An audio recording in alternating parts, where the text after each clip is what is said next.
James Old Jim. Anderson's weathered hands trembled as he settled into his rocking chair on the porch, overlooking the valley where it all happened.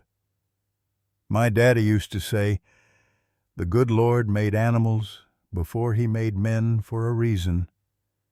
He whispered to nobody in particular. At 78, he carried the weight of memories heavier than the Montana mountains behind him. What folks in Cedar Creek didn't understand about that raging bull wasn't its fury, but its pain. Only Max, his one-eyed German shepherd, seemed to understand what Jim had known all along.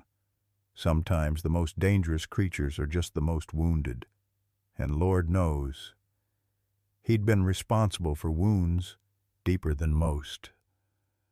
Leave a like and share your thoughts in the comments along with the city you're watching from now. Let's continue with the story. Cedar Creek. Montana wasn't much of a place to most folks, just a dot on the map with more cattle than people. But to Jim Anderson, it was the only home he'd ever truly known. After Martha passed 5 years back, the old farmhouse had grown quiet in a way that seemed to seep into his bones. His children had scattered to cities with bright lights and opportunity, leaving only occasional phone calls and Christmas cards to mark the passage of time. Jim's days had fallen into a lonely rhythm until that rainy April morning 2 years ago when he found Max.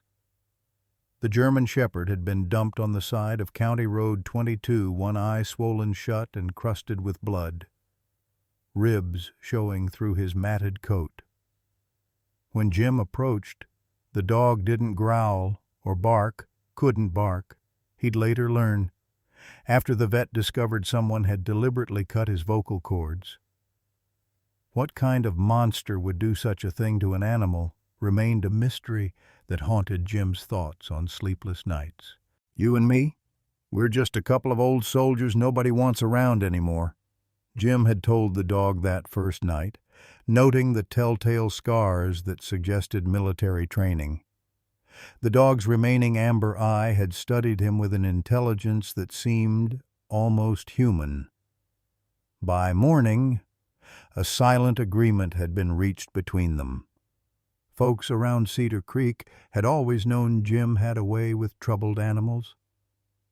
Before his knees gave out, he'd been the man people called when a horse couldn't be broken or a dog had turned mean. "He speaks their language," Martha used to say proudly.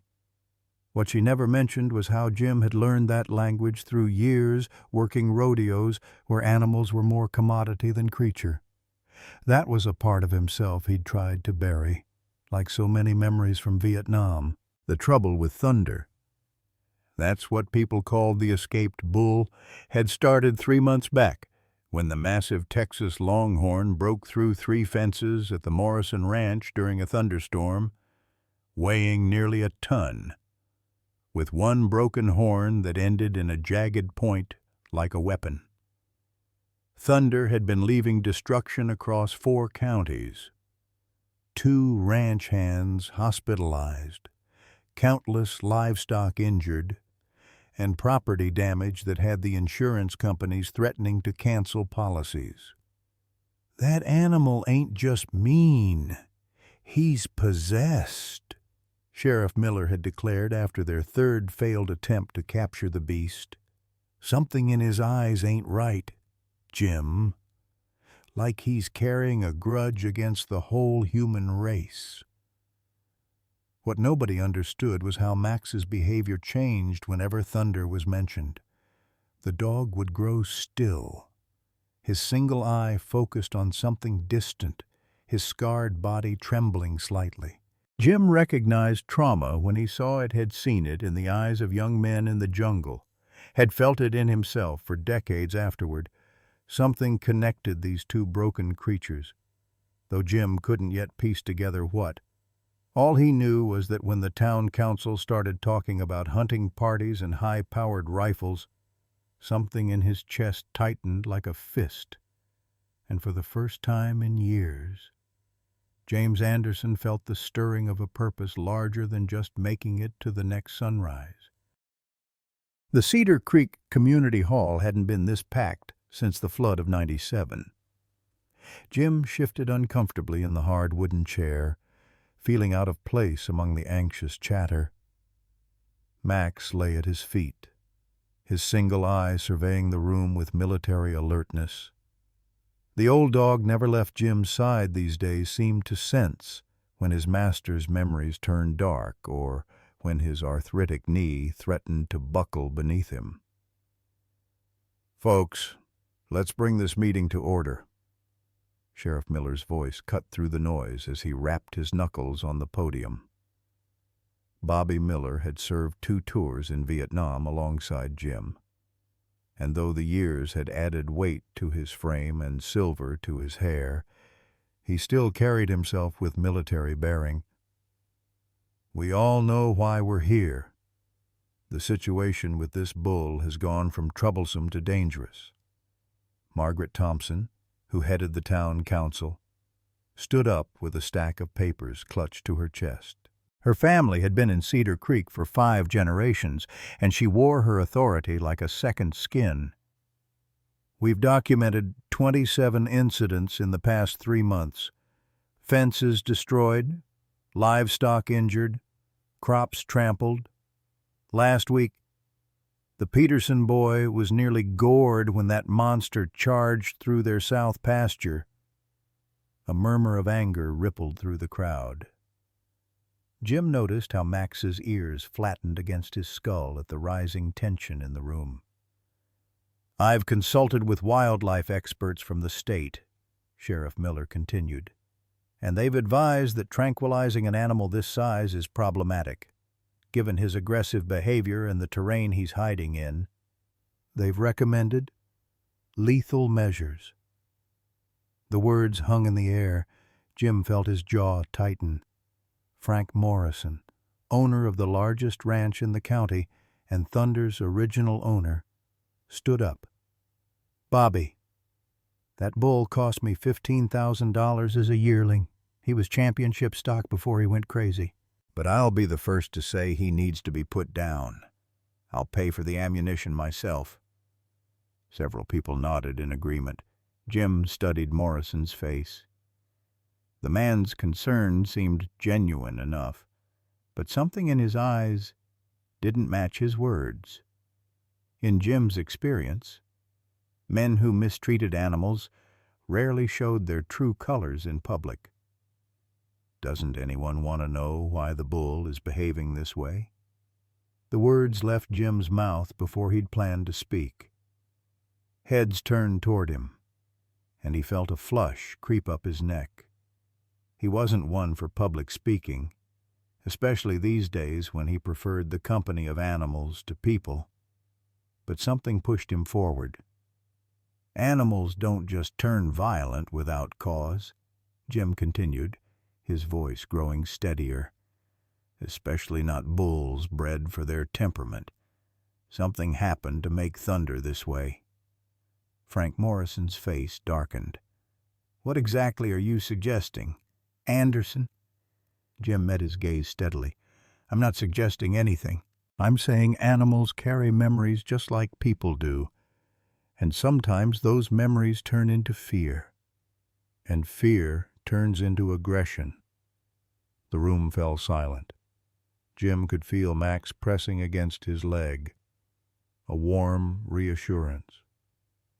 Pastor Thomas Williams, whose church had stood at the center of Cedar Creek for 30 years, cleared his throat. "Jim's got a point worth considering. The good book tells us we have dominion over the animals, but dominion means responsibility, not just control." Sheriff Miller rubbed his jaw thoughtfully. "Jim, you used to work with problem animals before your retirement. You thinking you could do something with this bull?" The question caught Jim off guard. He hadn't come to volunteer, just to speak against the killing. But as the words hung in the air, memories flooded back years of working the rodeo circuit. training animals to perform, to fight, to entertain. He remembered the methods he'd used then, methods that now made his stomach turn. "I'm not the same man I was," Jim said slowly. "I don't handle animals the way I used to." "What's that supposed to mean?" Morrison demanded. Jim met his eyes. "It means I learned there are better ways than fear and pain to work with animals, but I don't know if anyone can help Thunder now. He's been running wild for months." Dr. Sarah Jenkins, the town's veterinarian, had been listening quietly. Now she spoke up.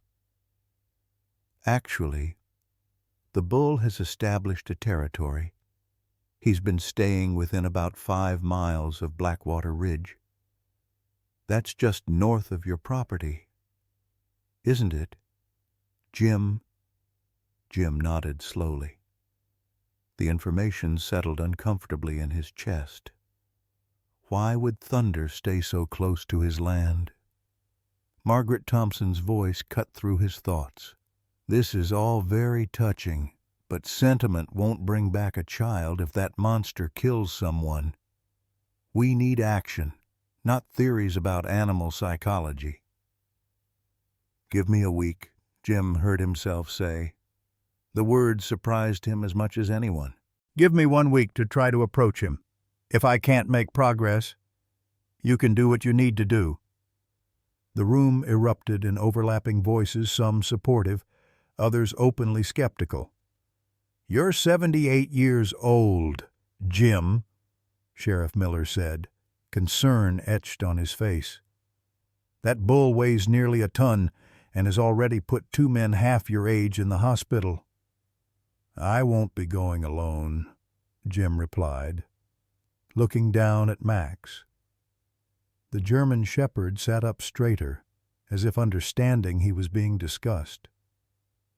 Frank Morrison laughed incredulously. "You're going to stop a raging bull with a one-eyed dog. This isn't a Disney movie.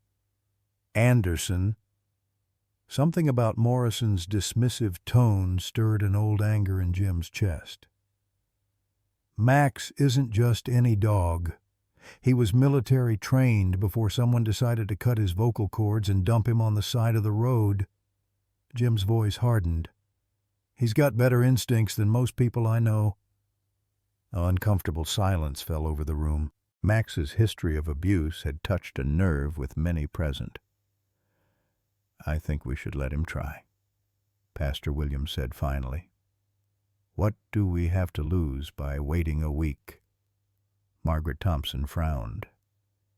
"And if the bull attacks someone else in that time, I'll take full responsibility," Jim said, though the weight of those words pressed heavily on his shoulders. "Thunder is staying near my property anyway. I'll make sure he doesn't wander." Sheriff Miller looked at Jim for a long moment, then nodded slowly. 1 week, Jim, but I'm going to have men ready if things go south." As the meeting dispersed, Jim felt the gravity of what he'd done settling in. Walking carefully down the community hall steps with Max at his side, he wondered what had possessed him to make such an offer. He hadn't worked with a truly dangerous animal in years. Frank Morrison intercepted him at the bottom of the steps. "You're making a mistake, Anderson," he said, his voice low enough that others wouldn't hear. "That bull can't be saved. Some animals are just born mean." Jim studied Morrison's face. "In 40 years of working with animals, I've never met one that was born mean. Made mean, yes, but not born that way." Something flickered in Morrison's eyes, anger, or perhaps something else before he turned and walked toward his truck. On the drive home, with Max sitting attentively in the passenger seat of his old Ford pickup, Jim's mind drifted back to years he'd tried to forget, the rodeo circuit in the 70s and 80s, The techniques they'd used to make bulls buck harder, horses run faster, the electric prods, the spurs, the straps, the money that had seemed to justify it all back then. "I'm not that man anymore," he said aloud to Max. The dog turned his head, his single amber eye fixed on Jim with what seemed like understanding. As they pulled up to his weathered farmhouse, the setting sun casting long shadows across the porch, Jim wondered if he was trying to save Thunder or if he was really trying to save something in himself. Redemption came in strange packages sometimes. That night, as a spring storm rolled in from the mountains, Jim stood on his porch watching lightning illuminate the ridge where Thunder had been making his territory. He couldn't shake the feeling that there was something personal about the bull's proximity to his land, something that wasn't just coincidence. Max stood beside him, his body tense as he stared in the same direction. When a particularly loud thunderclap shook the house, the dog let out a silent whine, his body trembling slightly. "You know something about that bull, don't you, boy?" Jim said softly, kneeling despite the protest from his knee to look Max in the eye. "What's the connection here that I'm missing?" The dog could only press his head against Jim's hand in response, but the gesture carried a weight that words couldn't have conveyed. Tomorrow, Jim would begin the dangerous work of approaching Thunder. Tonight, he wondered if he was already too late to undo whatever had been done to make the animal into the monster the town feared. As he finally turned to go inside, Jim murmured one of his father's old sayings, "The devil works fast, but grace takes its time." He just hoped a week would be enough time for grace to do its work. Dawn broke over Cedar Creek with the kind of stillness that old-timers like Jim recognized as deceptive. The calm before a storm of one kind or another. He sat at his kitchen table, a mug of black coffee growing cold between his weathered hands as he stared at the shoebox he'd pulled from the back of his closet the night before. "Might as well get this over with," he muttered to Max, who lay nearby, watchful as always. With a deep breath, Jim opened the box and began laying out the contents: faded photographs, newspaper clippings, and rodeo credentials from another lifetime. His fingers trembled slightly as he picked up a photo from 1983. It showed a younger Jim Anderson standing proudly beside a massive bull, his hand resting on the animal's muscular shoulder with a showman's confidence. The ribbon pinned to the bull's halter declared him Grand Champion Montana State Fair. The animal's coat gleamed black in the sunlight, both horns intact and magnificent. "And I was something back then," Jim said to Max, who had padded over to inspect the photographs. "Or thought I was, anyway." The dog nosed at another photo, this one showing Jim in the ring, demonstrating how to make a reluctant bull respond to commands with a device in his hand. "That's not something I'm proud of now," Jim said, his voice low with shame. "Back then, we used electric prods to train the animals, called it negative reinforcement, said it was necessary." He set the photo down, unable to look at it any longer. "Just a fancy way of saying we hurt them until they did what we wanted." Max let out a soft whine, pressing his warm body against Jim's leg. "After Vietnam, I came back all twisted up inside," Jim continued, finding it easier somehow to confess to the silent dog than it would have been to any person.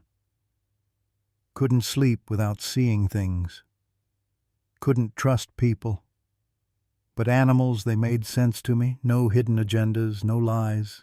He laughed bitterly. "Ironic that I ended up hurting them instead." Jim sorted through more images of his rise in the rodeo world as a premier animal trainer. His methods had been celebrated then for producing reliable, high-performing animals. Few asked questions about how he achieved such results. "I trained hundreds of animals over 20 years, he told Max. Bulls, horses, even buffalo for those Wild West shows. Made good money doing it, too." He paused on a newspaper clipping with the headline, "Anderson's Methods Revolutionize Rodeo Training." What they didn't print was how those animals looked at me when no one else was around. The fear in their eyes. Jim's voice grew hoarse. "Took me too many years to see what I was really doing." Max nudged Jim's hand with his nose, as if offering forgiveness for sins confessed. "You understand something about cruelty, don't you?" "Boy," Jim said softly, running his hand over the dog's scarred head. "The vet said you were probably a military dog. Afghanistan, maybe Iraq, trained to protect, to serve, and someone repaid that loyalty by—" He couldn't finish the sentence. The German shepherd's single eye met Jim's, a moment of perfect understanding passing between them. "Dr. Jenkins said your vocal cords were cut deliberately," Jim continued. "Not an accident or a birth defect. Someone wanted to silence you. Makes me wonder what you saw, what you might have tried to warn about." Max's ears twitched, and he turned toward the window suddenly, his body tensing. Jim followed his gaze and saw Sheriff Miller's patrol car coming up the long driveway. "Looks like Bobby's checking up on us," Jim said, quickly returning the photos to the shoebox. Some confessions weren't meant for human ears. Sheriff Miller declined coffee but accepted a seat at the kitchen table. His eyes took in the old farmhouse, the worn but clean surfaces, the simple furnishings, the lack of modern conveniences that most people considered essential these days. "You got a plan for approaching this bull, Jim?" he asked, after exchanging pleasantries. Jim nodded slowly. "I'm going to start today. Just observation, from a distance. Need to understand his patterns, his triggers." Bobby's eyebrows rose. "That's different from how you used to work. I remember you having that special touch, could walk right up to just about any animal." "That special touch came with a price," Jim replied, unable to meet his old friend's eyes. "One the animals paid." An uncomfortable silence settled between them. "You never talked much about your rodeo days after you quit," Bobby said finally. "Martha mentioned once that you'd had some kind of change of heart." Jim stared out the window toward the ridge where thunder had been spotted. "You could call it that. Or you could call it finally facing what I'd been doing all those years." He turned back to Bobby, deciding that some truths needed speaking. "I used electric prods, Bobby. Cattle prods.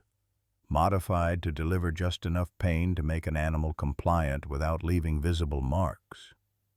Used food deprivation, isolation. All the cutting-edge techniques that won me those fancy belt buckles." Sheriff Miller's expression shifted from surprise to something more complicated. "Jim, that was standard practice back then. Still is. In some circles." "Doesn't make it right," Jim replied. "Took me witnessing something that turned my stomach to finally see it. Young trainer at a rodeo in Wyoming, 1991. Watched him break a horse's spirit so completely that the animal just gave up. Stood there trembling. Wouldn't move even when struck. Had the same look I'd seen in men's eyes in Vietnam, the ones who'd been pushed beyond their breaking point." Jim's voice grew quieter.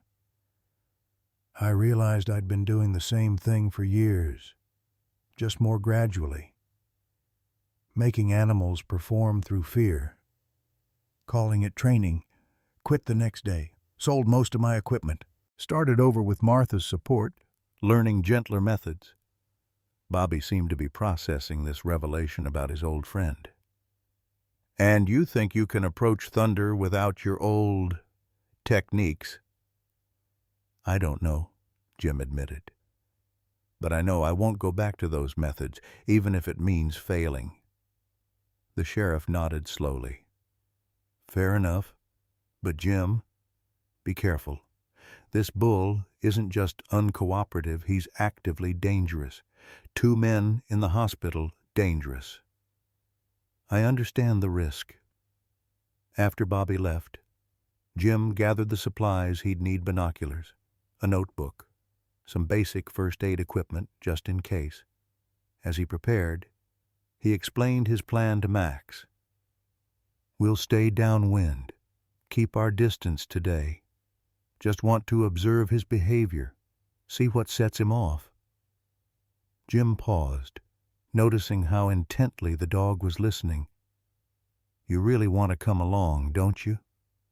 Max's tail wagged once, decisively. All right then. But you stay close. That bull won't give any warnings before charging.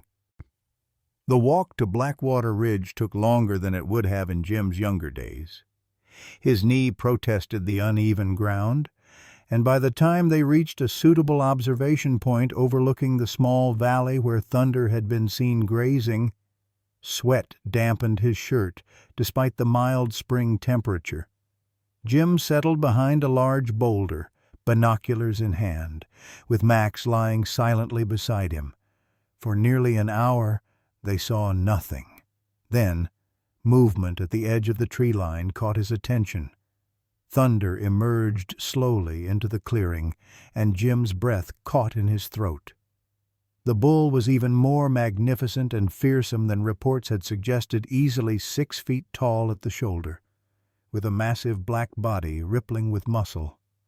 One horn curved upward in a perfect arc, while the other had been broken off halfway, leaving a jagged point that looked like a weapon.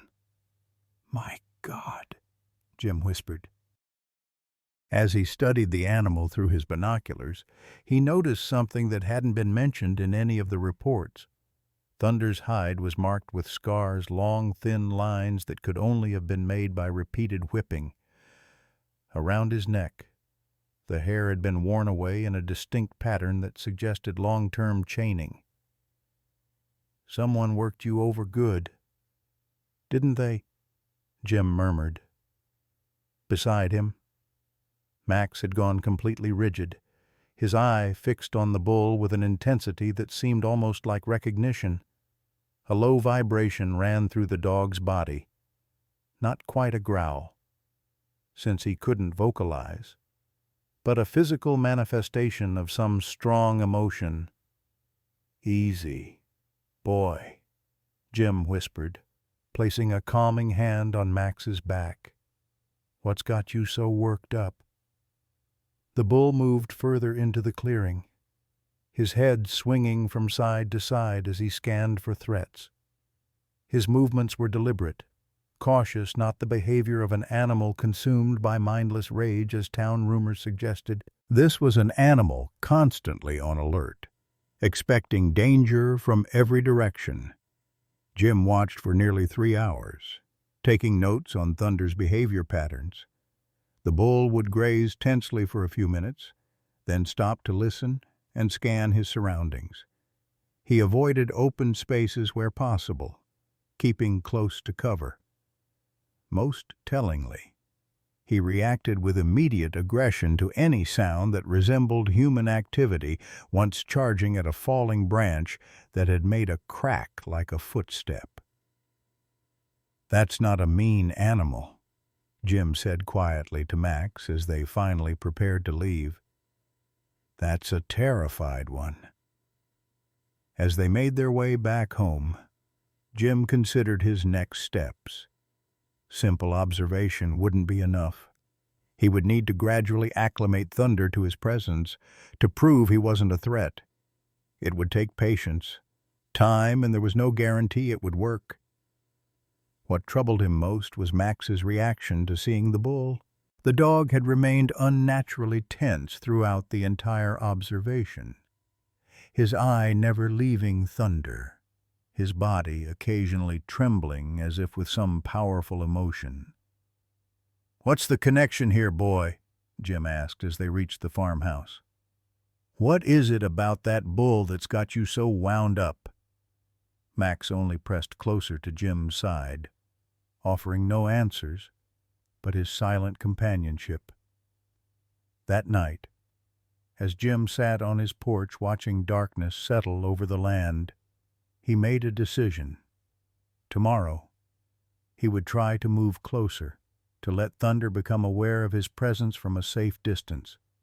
It was a risk, but the bull's behavior today had convinced him that beneath the aggression was an animal responding to trauma, not inherent viciousness. "My daddy used to say that fear makes monsters of us all," Jim said to Max, who lay at his feet watching the same distant ridge. "Seems like Thunder's carrying a world of fear on his shoulders. Question is, can we help him set it down before someone puts a bullet in him?" Max's single eye reflected the last light of day as he looked up at his master, and Jim couldn't help feeling that the dog understood far more than he could say. The dream came to Jim just before dawn, vivid and disorienting as dreams often are for the elderly. He was younger, standing in a show ring, a crowd roaring around him. In his hand, a halter attached to a magnificent black bull with two perfect horns. The announcer's voice boomed, "And the Montana State Champion bull goes to Thunder's Reign, owned and trained by James Anderson." The crowd cheered as Jim raised his arms in triumph, the bull beside him appearing regal and controlled. Then the dream shifted. The same bull, Thunder's Reign, being loaded onto an unfamiliar trailer. A man, Frank Morrison, though younger, counting out cash into Jim's eager hands. The bull, looking back, eyes filled with confusion and what Jim now recognized as betrayal. Jim turning away, pocketing the money, not meeting those eyes. He woke with a start, sweat dampening his pajamas despite the cool morning air. Max lay on the rug beside his bed, already alert, watching him with that penetrating one-eyed gaze. "Just a dream," Jim muttered. But even as the words left his mouth, he knew it wasn't just a dream. It was a memory, one he'd buried so deeply that it had taken Thunder's reappearance to excavate it. With shaking hands, Jim returned to the shoebox of photographs he'd examined yesterday. This time, he dug deeper, past the newspaper clippings and rodeo credentials, to the bottom where several unmarked envelopes lay. From one, he pulled a yellowed certificate of registration for a bull named Thunder's Reign, born April 12, 1982, bred by the Anderson Ranch. "My God," Jim whispered, the paper trembling in his hand. "It's the same bull." Max padded over, sniffing at the document as if confirming its authenticity. "I sold him," Jim said, the memory crystallizing with painful clarity. "Back in '89, Morrison offered 5 times what he was worth as a breeding bull. I never asked why, never questioned why he'd pay so much." He looked at Max, shame burning in his chest. "I was putting Jason through college, needed the money, told myself Thunder would have a good life as a champion breeder." The German shepherd pressed against Jim's leg, offering silent comfort. "But that's not what happened, was it?" Jim continued, the evidence of Thunder's scarred body now making terrible sense. Morrison didn't want him for breeding. Those scars, the broken horn. What did they do to you, old boy? Jim's coffee went cold as he pieced together the timeline. He'd sold Thunder to Morrison in 1989. After selling his own ranch and moving to this smaller property following Martha's cancer diagnosis in '91, he'd lost track of many of his former animals. Morrison had mentioned yesterday that Thunder had cost him $15,000 as a yearling, a deliberate lie. Jim now realized, since Morrison had bought the bull from him as a 7-year-old champion. He doesn't want anyone knowing he's had Thunder all these years, Jim murmured. But why? The answer came to him slowly, a suspicion he didn't want to believe but couldn't dismiss. Underground bullfighting rings existed throughout the region, illegal operations where bulls were provoked to fight each other or were pitted against dogs for gambling purposes. The practice was banned, but Jim knew it continued in remote areas, away from authorities' eyes. Is that what happened to you? Jim asked the photograph of Thunder in his prime. Did they turn you into a fighting bull? The idea made him physically ill. He'd sold Thunder for money, never questioning Morrison's motives, and in doing so had condemned the animal to years of abuse. By mid-morning, Jim had made his decision. He loaded his old truck with supplies, several bales of the sweetest hay he could find, a salt block, and a medical kit Dr. Jenkins had prepared for him. He wasn't sure what approach would work with Thunder, but he knew he had to try not just for the bull's sake now, but to atone for his own role in the animal's suffering. This isn't just about saving him from being shot, Jim told Max as the dog jumped eagerly into the passenger seat. This is about making something right that I made wrong a long time ago. As they drove toward Blackwater Ridge, Jim's mind raced with questions. How much did Thunder remember bulls were intelligent creatures with long memories, especially for those who had mistreated them? Would Thunder recognize him after all these years? And if he did, would that recognition bring comfort or rage? Jim parked his truck at the base of the ridge and began the slow process of unloading his supplies. His plan was simple but risky. Establish a feeding station at the edge of Thunder's territory. Then, gradually, over days, move it closer to a natural corral formed by the landscape. If he could lure Thunder into becoming comfortable with a specific feeding location, perhaps he could eventually approach him. As he worked, Jim kept scanning the ridgeline, aware that the bull could appear at any moment. Max stayed close, his body language alert but not alarmed. "You're being mighty calm about this whole situation," Jim remarked to the dog, "considering most animals with any sense would be terrified of a bull that size." Max's single ear twitched, his attention fixed on the ridge as if he expected something. It took Jim nearly 2 hours to set up the feeding station, longer than it should have, his arthritic hands and bad knees slowing him down. When he finished, he retreated with Max to an observation point about 50 yards away, concealed behind a large boulder. They waited in silence for over an hour before Thunder appeared. The bull approached the hay cautiously, stopping every few steps to test the air and scan for threats. Jim watched through his binoculars, barely breathing, as Thunder finally reached the feeding station. Instead of eating, however, the bull began to systematically destroy it, goring the hay bales with his broken horn, scattering their contents, and finally knocking over the salt block with a powerful sweep of his massive head. "Well, that didn't go as planned," Jim muttered, noting Thunder's deliberate destruction. This wasn't random rage, it was a calculated rejection of human offerings. What happened next stunned him. After destroying the feeding station, Thunder turned toward Jim's hiding place and stared directly at the boulder concealing him and Max. The bull pawed the ground once, twice a warning, then let out a bellow that seemed to vibrate through the very earth. "He knows we're here," Jim whispered to Max. "Somehow, he knows exactly where we are." The dog remained unnaturally still beside him, neither retreating nor advancing, his eye fixed on the bull with what Jim could only describe as recognition. Thunder continued to stare at their hiding place for several long minutes before finally turning and disappearing back into the trees.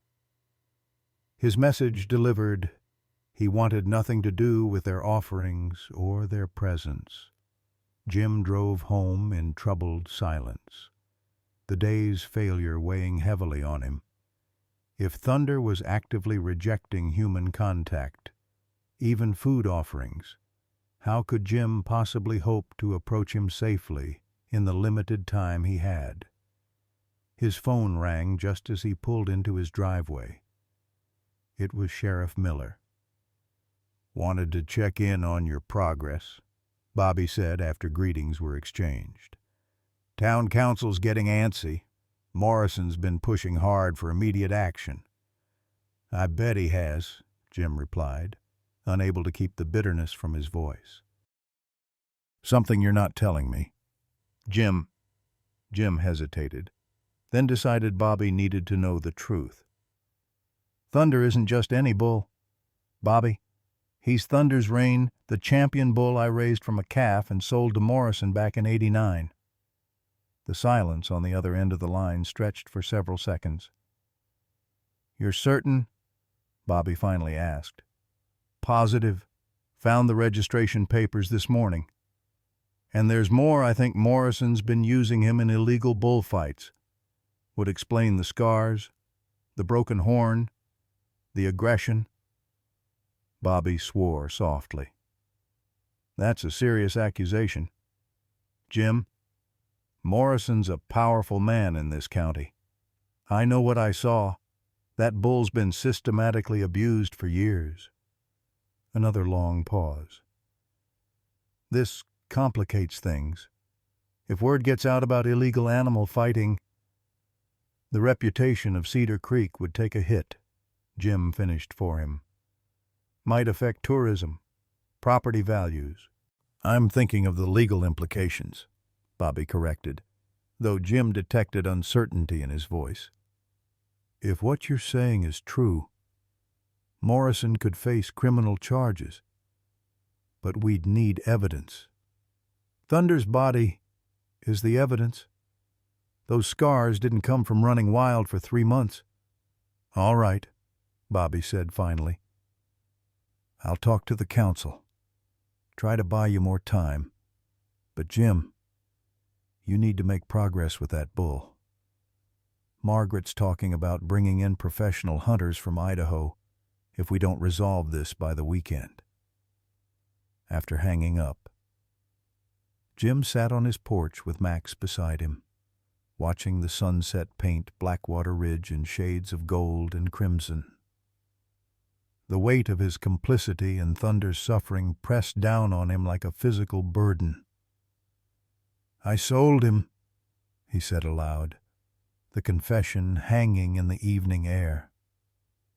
"Never asked questions. Just took the money and walked away." Max leaned against his leg, offering silent support. As darkness fell, Jim made a decision. Tomorrow, he would try a different approach.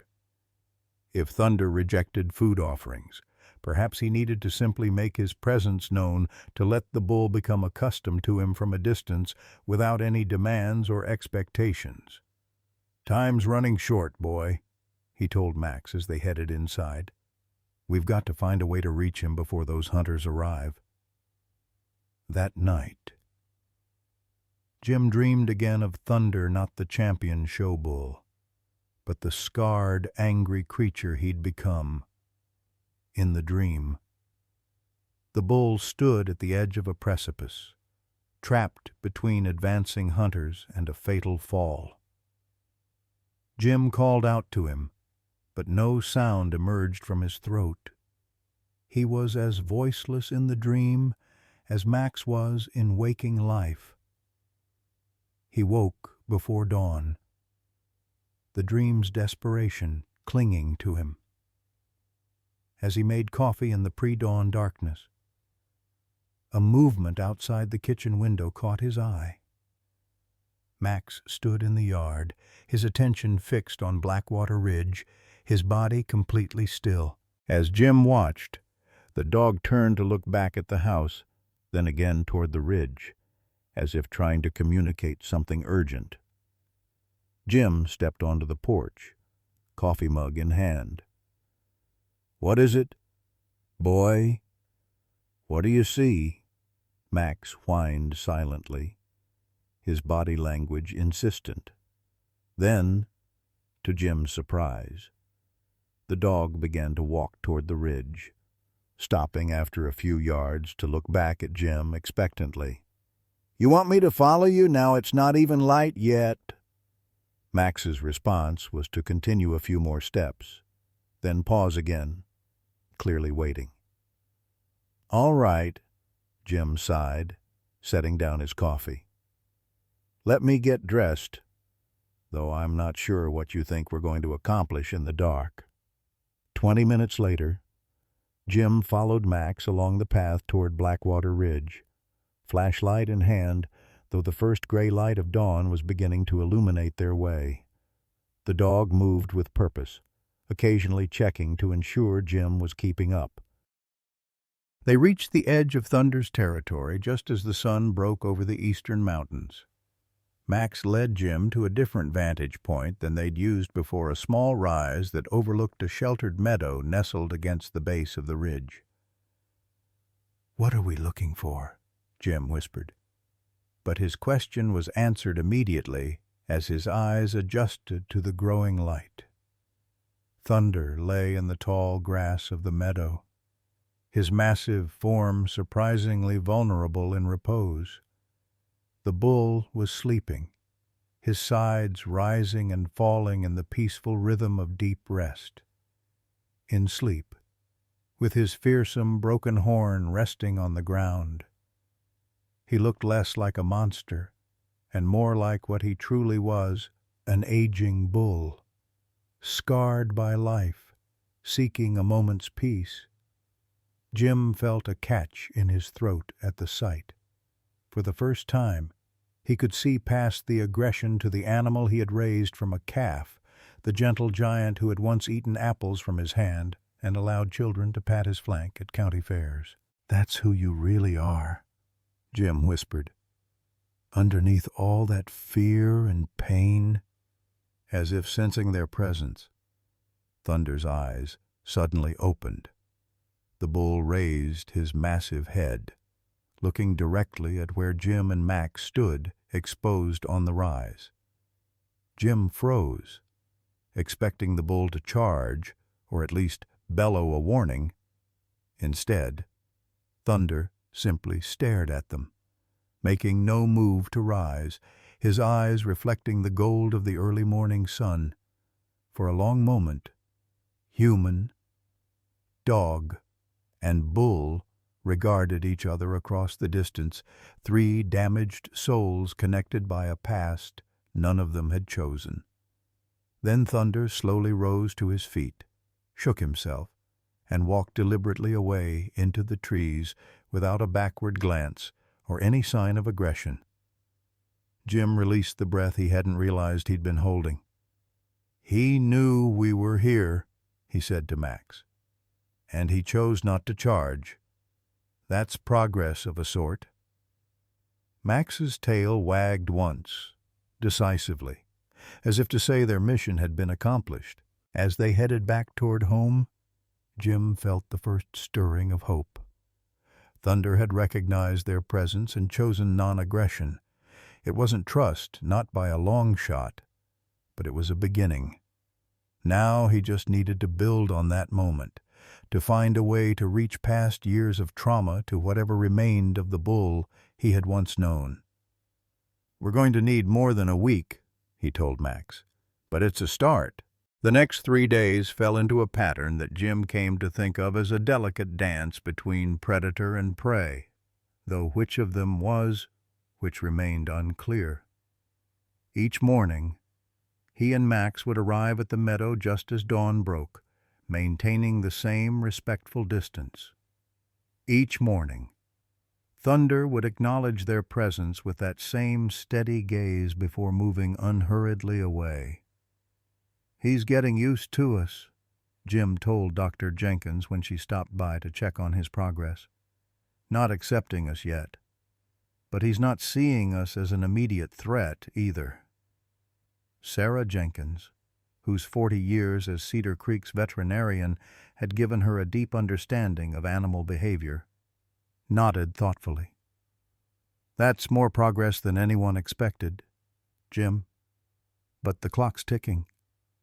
Margaret's still pushing for those hunters from Idaho." They sat on Jim's porch, watching Max patrol the perimeter of the yard with military precision. The afternoon sun cast long shadows across the weathered boards, reminding Jim of how quickly the days were passing. "There's something I haven't told many people," Jim said, his voice low. "Thunder was mine, years ago. I raised him from a calf, trained him for the show ring, then sold him to Morrison back in '89. Sarah's expression shifted from surprise to understanding. "That explains a lot about your interest in this situation. More than interest. Responsibility." Jim's hands tightened around his coffee mug. "I handed him over without asking questions. Took the money and walked away. You couldn't have known what would happen. Maybe not. But I should have checked on him over the years, made sure he was being treated right." Jim's gaze drifted toward Blackwater Ridge. "Instead, I forgot about him until he showed up again, broken and filled with rage."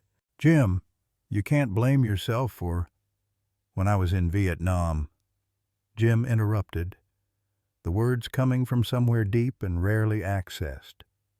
"There was this village, small place, not even on most maps. Our unit was stationed nearby for a few months. Got to know some of the people. One family in particular had a little boy who'd bring us fruit sometimes." Sarah remained silent, sensing that Jim needed to tell this story. "When we got orders to move out, I didn't say goodbye. Didn't think it mattered much." Jim's voice had grown distant. 6 months later, I heard that village had been wiped out. VC came through, suspected the villagers of helping Americans." He swallowed hard. "That little boy, his family all gone. And I've spent 50 years wondering if our presence there, accepting their kindness, marked them somehow." The parallel wasn't lost on Sarah. "And you feel the same way about Thunder?" Jim nodded. "Different circumstances, same outcome. My presence in their lives led to suffering. My absence afterward meant I wasn't there when they needed protection." Max had finished his patrol and now came to sit beside Jim, leaning against his leg in that way he had of offering comfort without words. "The way I see it," Jim continued, "I've got a chance to make one of those wrongs right. Can't do anything for that village, but maybe I can help Thunder." Sarah studied him for a long moment. "You know, most men your age are focused on their golf game or their grandkids, not trying to rehabilitate dangerous bulls." A ghost of a smile touched Jim's lips. "Never was much for golf, and my grandkids live in Seattle. See them twice a year if I'm lucky. Well, For what it's worth, I think what you're doing is important. Not just for Thunder, but for Cedar Creek, too." Sarah stood to leave. The way we treat animals says a lot about who we are as a community.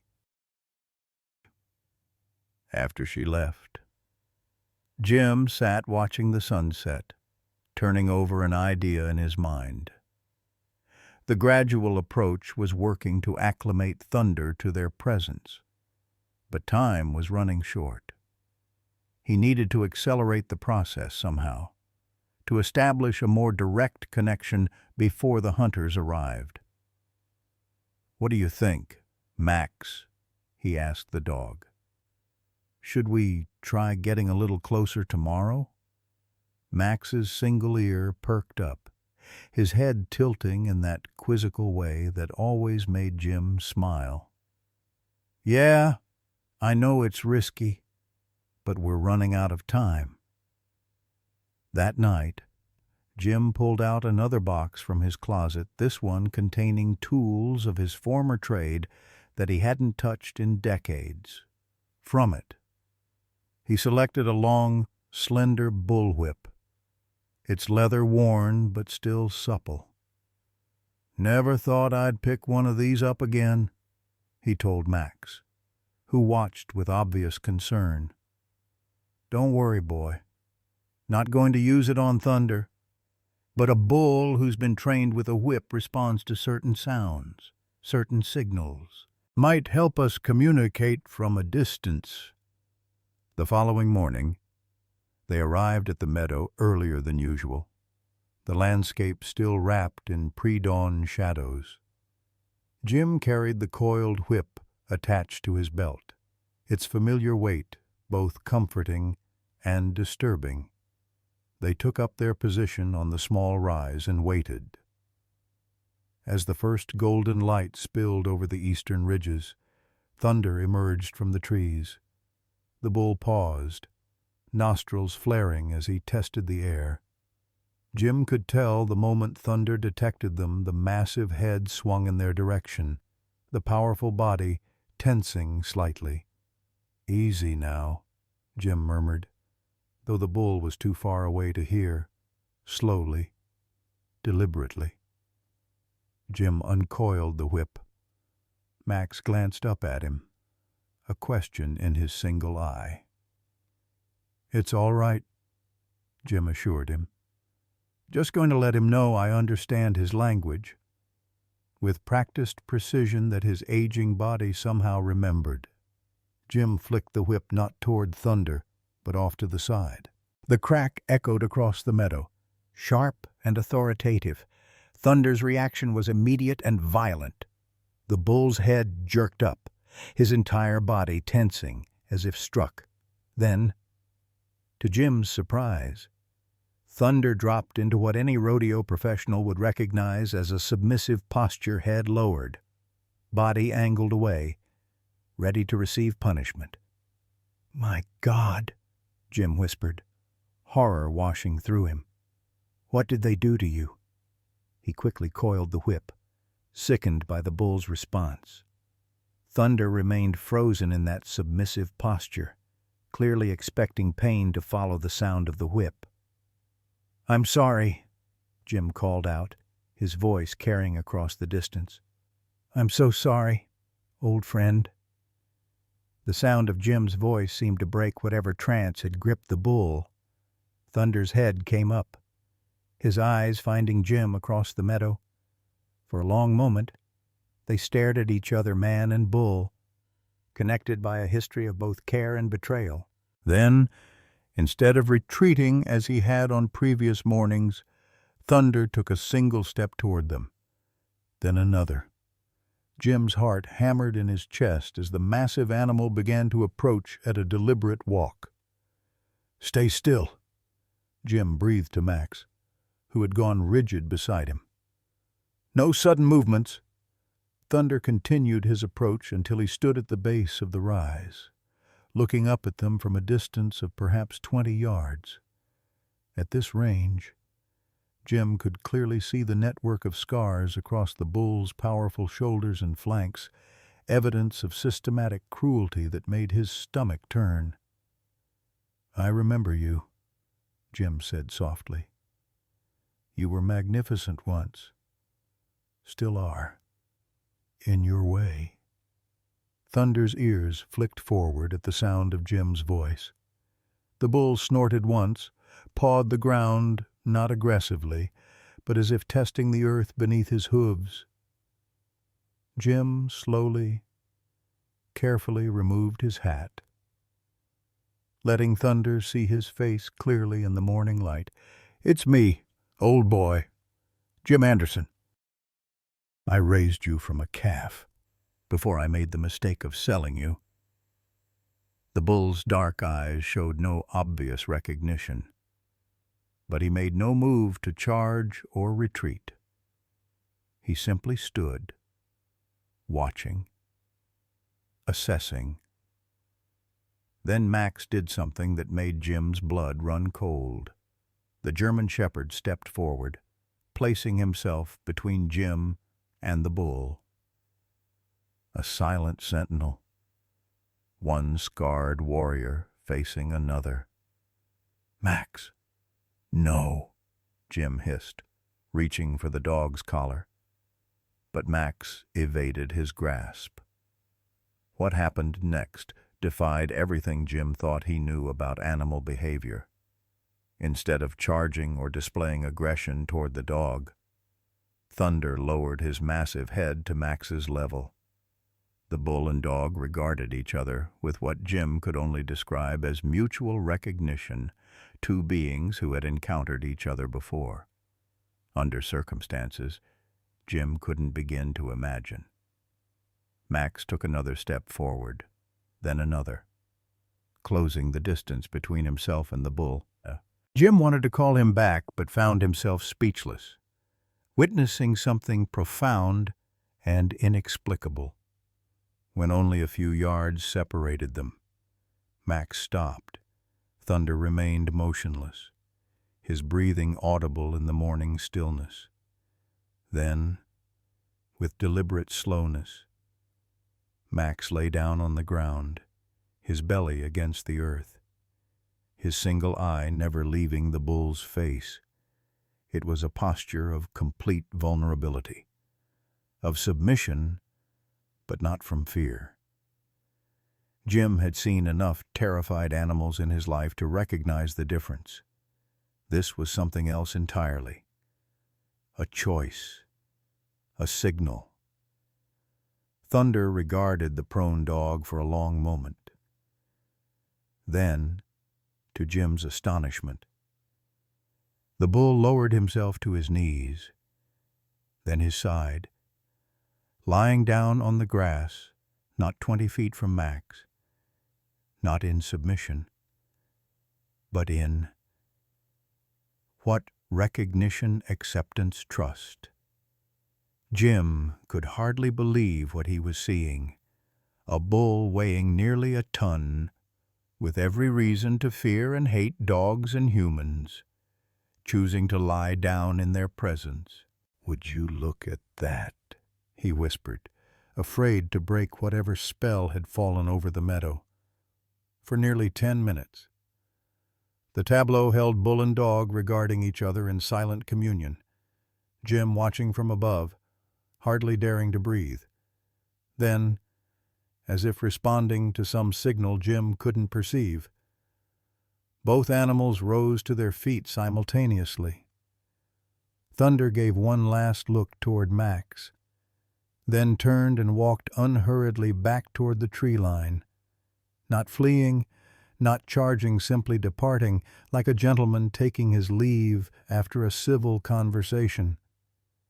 Max returned to Jim's side, his body language relaxed now, almost satisfied. "What just happened?" Jim asked him, knowing he'd receive no answer but needing to voice the question nonetheless. "How do you know each other?" The drive back to the farmhouse was filled with questions Jim couldn't answer. The connection between Max and Thunder was undeniable, but its nature remained a mystery. Whatever had transpired between bull and dog in the past had created a bridge that Jim now hoped to cross himself. He was so preoccupied with these thoughts that he almost missed the black SUV parked in his driveway. As he pulled up beside it, the driver's door opened and Margaret Thompson emerged, her expression grim. "James?" she greeted him, formal as always. "We need to talk." Jim invited her in, though he could tell from her rigid posture that this wasn't a social call. Max positioned himself beside Jim's chair, eyeing Margaret with cautious assessment. "The council met this morning," she said after declining his offer of coffee. "Frank Morrison has convinced the majority that we can't wait any longer. The hunters from Idaho will arrive tomorrow." Jim felt as if he'd been struck. "Tomorrow, but I'm making progress. This morning. Thunder, actually." "I'm sure you believe you're making progress," Margaret interrupted, her tone making it clear she thought otherwise. "But the reality is that this bull has caused thousands of dollars in damage and put 2 men in the hospital. The council has voted. The decision is final. This isn't about property damage," Jim said, struggling to keep his voice level. "Morrison doesn't want Thunder found alive because that bull's body tells a story he doesn't want told." Margaret's perfectly plucked eyebrows rose. "What are you implying?" "I'm not implying anything. I'm stating a fact. Thunder, or Thunder's reign. To use his registered name was my bull. I sold him to Morrison in 1989. The scars on that animal's body tell a story of systematic abuse consistent with illegal bullfighting." Something flickered in Margaret's eyes, surprise. Certainly. But also something else. Calculation, perhaps. "That's a serious accusation, Jim. Frank Morrison is one of our most respected citizens. Respect doesn't make a man honest." Jim leaned forward. "Give me 3 more days, Margaret. That's all I'm asking. If I can't bring Thunder in safely by then, I'll step aside. The hunters will be here tomorrow," she repeated, rising to leave. "I'm sorry, Jim. The decision has been made." After she left, Jim called Sheriff Miller, who confirmed the council's decision with obvious regret. "I tried to buy you more time," Bobby said. "But Morrison's got too much influence, made some calls, pulled some strings, because he knows what'll be found if Thunder's examined closely," Jim replied. "Bobby, you've got to help me. We can't let them kill him." There was a long pause on the other end of the line. "What exactly are you planning, Jim?" Jim looked at Max, who sat alert and ready beside him. "I'm going to bring him in tonight, before the hunters arrive." "That's insane. You'll get yourself killed." "Maybe, but I've got to try." Jim's voice hardened with resolve. "I owe him that much." After hanging up, Jim began gathering supplies, rope, tranquilizers Dr.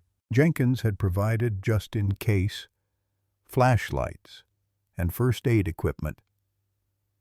As the afternoon sun began its descent toward the western mountains, he loaded everything into his truck. "It's just you and me, boy," he told Max as the dog jumped eagerly into the passenger seat. "Tonight, we bring Thunder home one way or another." As they drove toward Blackwater Ridge, storm clouds gathered on the horizon, promising a difficult night ahead. Jim felt every one of his 78 years weighing on him, along with the burden of choices made long ago. But beneath the weight was a steely determination that had carried him through war, loss, and the long journey toward redemption. "My daddy used to say that a man doesn't get many chances to right his wrongs," Jim said to Max as the first distant rumble of thunder reached them. "Tonight might be our only shot." The storm broke just as Jim and Max reached the base of Blackwater Ridge.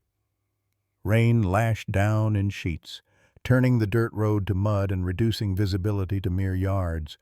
Lightning split the sky in jagged veins of white, followed by thunder that seemed to shake the very mountains.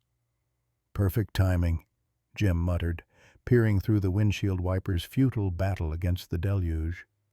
He parked the truck where the road ended, knowing they'd have to continue on foot. The meadow where they'd encountered thunder that morning lay a half-mile ahead, across increasingly difficult terrain. Max stood alert in the passenger seat, his single eye fixed on the darkness beyond the windshield, seemingly undeterred by the storm's fury. "You sure about this, boy?" Jim asked, though he already knew the answer. "Weather like this, most sensible creatures would be hunkered down somewhere dry." The German shepherd's tail gave a single, decisive wag. Jim checked his supplies one last time. Rope, the tranquilizer gun Dr. Jenkins had reluctantly provided, flashlights, and a small medical kit. Hardly adequate tools for capturing a ton of frightened, angry bull, but they were all he had. "All right, then," he said, zipping his raincoat against the downpour. "Let's go find him." The moment they stepped from the truck, the rain's full force hit them. Within seconds, Jim was soaked despite his raincoat. His arthritic knee screamed protest as they began to ascend the muddy path, each step a small battle against pain and the slick terrain. Max stayed close, occasionally pressing against Jim's leg when the old man's footing faltered. Lightning illuminated the landscape in stark, momentary flashes, transforming familiar terrain into something alien and threatening. Between these bursts of light, the darkness seemed absolute, their path visible only in the narrow beam of Jim's flashlight. "Gonna be nearly impossible to find him in this," Jim shouted above the storm's roar. "And even if we do, how the hell are we going to get him back to the truck?"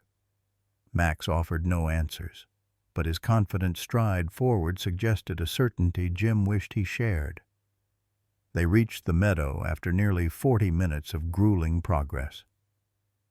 Rain had transformed the peaceful clearing into a shallow lake of mud and standing water.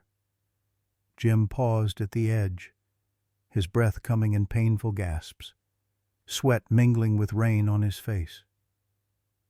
"He won't be out in the open," Jim reasoned, scanning the tree line that ringed the meadow. "Not in weather like this. He'll have found shelter somewhere."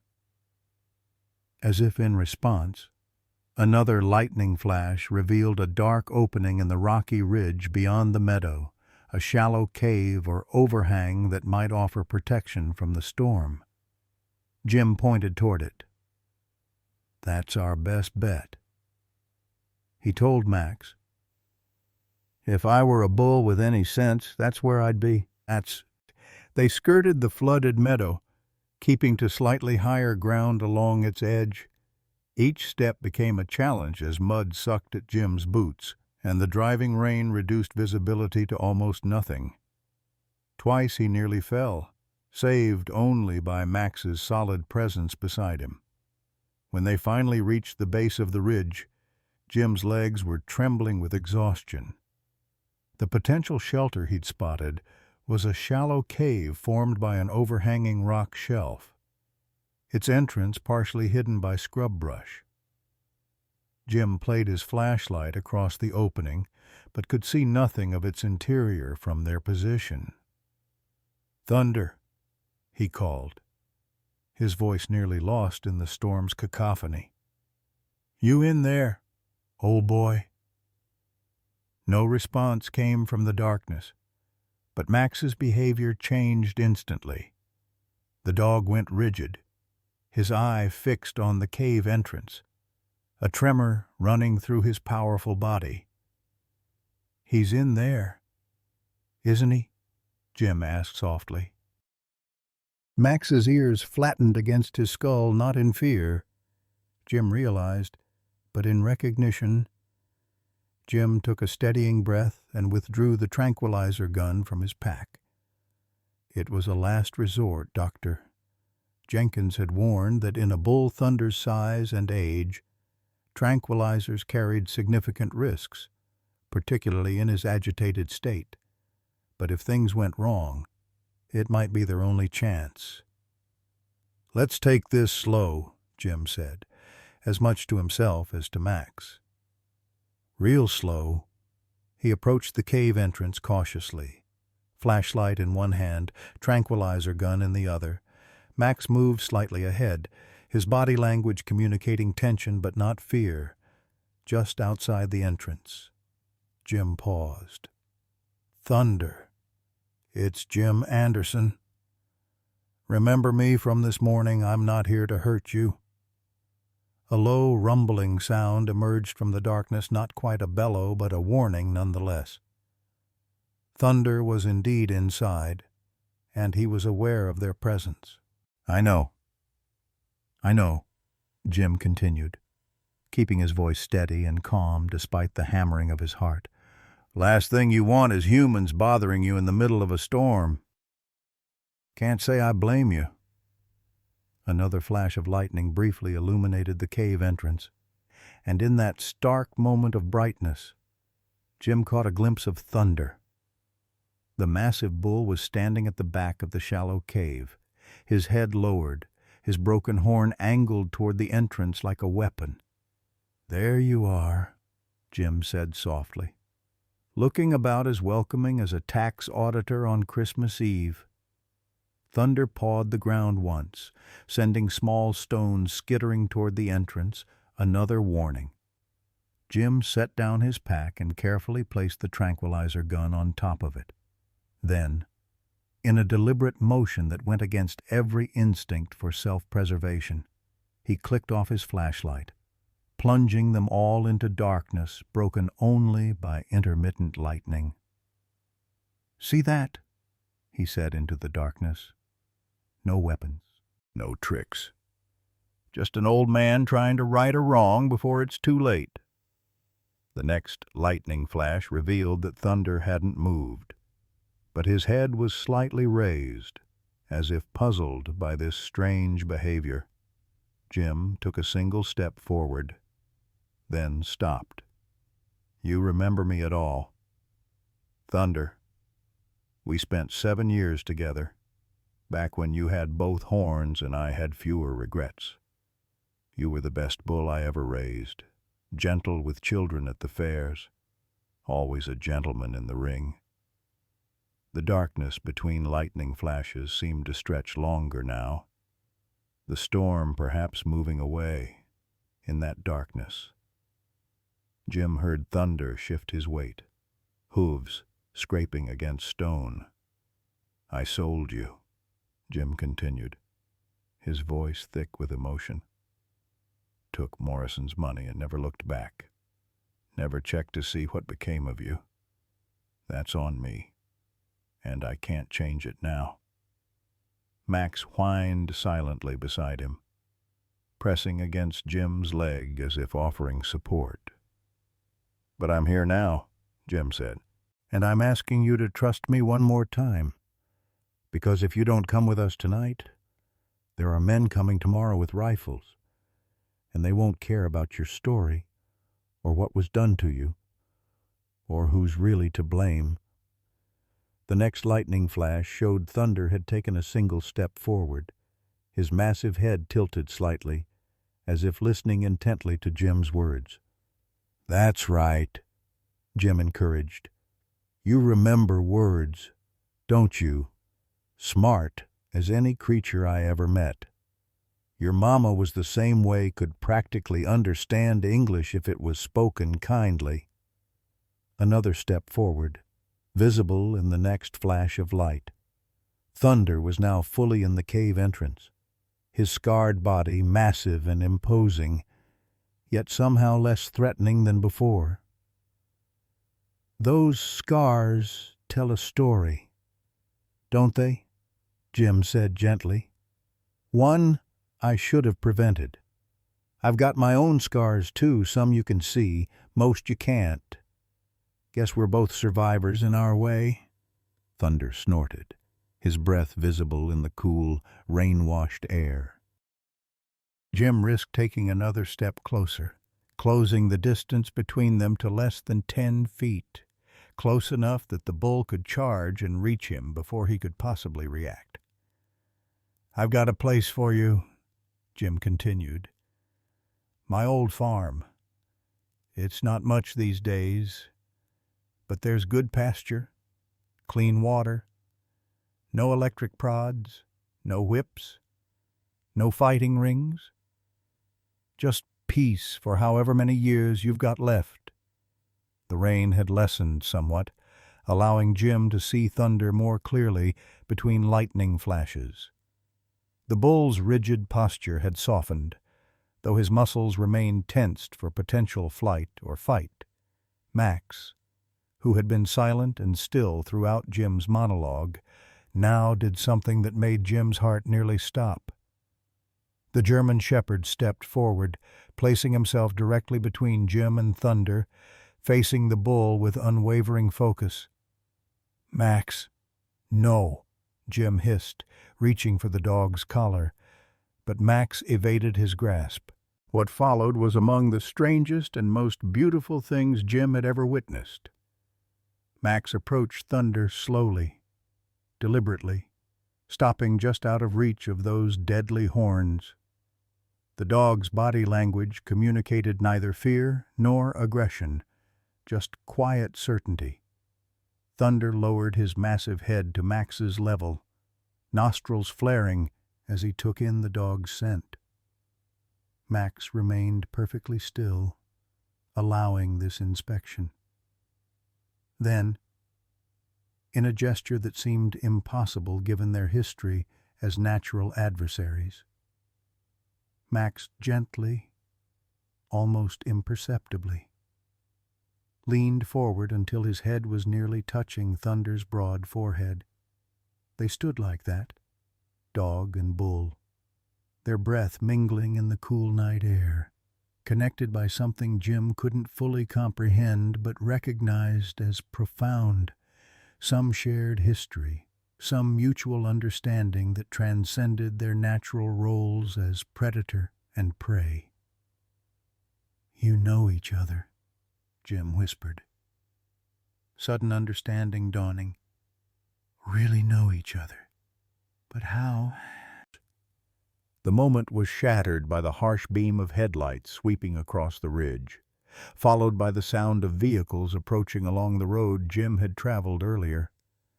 Multiple vehicles. Judging by the noise, Thunder's head jerked up, his body instantly tensing at this new threat.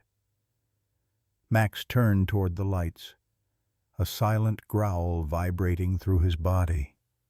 "Damn it," Jim cursed. "Who the hell would be out here in this weather?" The answer came moments later as the vehicles, 2 large pickup trucks and an SUV, Jim recognized as Frank Morrison's, ground to a halt at the base of the ridge. Doors slammed, and flashlight beams began playing across the landscape. Searching. "They're looking for Thunder," Jim realized with a sinking feeling. Morrison must have heard I was making progress and decided to take matters into his own hands before I could bring Thunder in safely. A voice carried up from below. Morrison's distinctive baritone spread out, "Ed, the bull's cave is up on that ridge somewhere. Anderson's truck is here, so he's probably found it already." Jim's mind raced.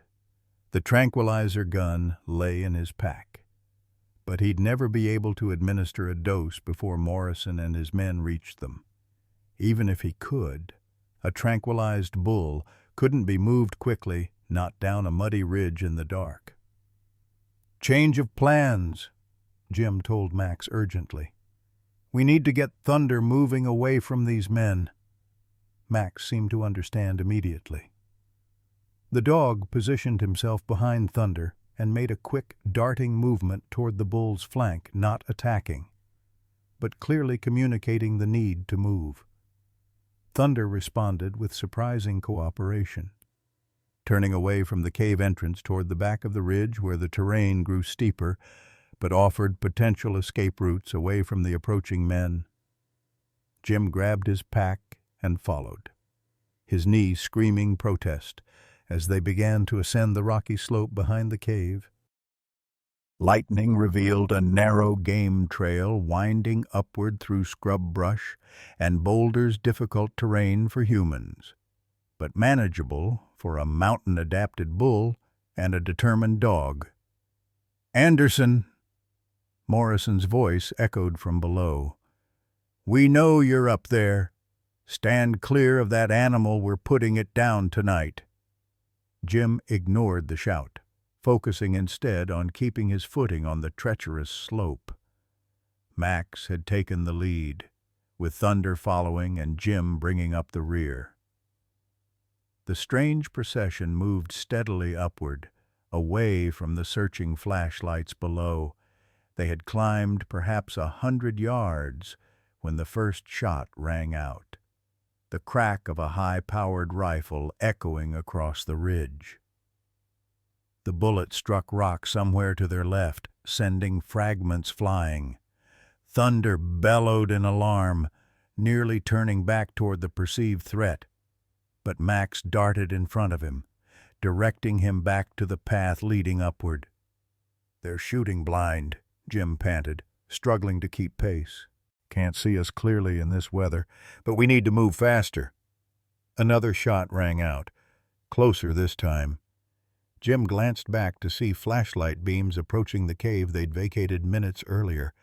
It wouldn't take Morrison's men long to discover their trail and follow. The path grew steeper, more treacherous. Jim's foot slipped on wet stone, and he went down hard on his bad knee, a cry of pain escaping before he could suppress it. The sound carried in the night air. "Up there!" a voice shouted from below. "I heard something."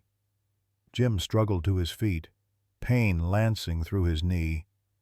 Max appeared beside him instantly, pressing against his leg in silent support. Thunder had stopped a few yards ahead, looking back at them with what Jim could have sworn was concern. "Go on," Jim urged the bull through gritted teeth. "Keep moving up. Don't let them find you." But Thunder didn't move. Instead, the massive animal stood his ground, watching as Jim limped painfully forward, leaning heavily on a walking stick he'd fashioned from a fallen branch. The flashlight beams were growing closer, the voices of the pursuers more distinct. Jim could make out Morrison's commands directing the others toward their position. "Damn stubborn bull," Jim muttered, though there was no heat in the words. Just like old times. They reached a small plateau where the path leveled briefly before continuing upward. Jim paused, his breathing labored, sweat pouring down his face despite the cool night air. His knee throbbed with each heartbeat, and he knew he couldn't continue at this pace. "This isn't going to work," he told Max. "I'm slowing you down. You need to get Thunder further up the ridge. I'll stay here. Try to buy you some time." Max whined silently, clearly reluctant to leave Jim behind. "Go on, boy," Jim insisted. "Get him to safety. That's what matters now." The dog hesitated, torn between loyalty to Jim and the mission. Then, with obvious reluctance, Max turned and moved to Thunder's side, urging the bull toward the continuing path. Jim watched them go, relief and resignation mingling in his chest.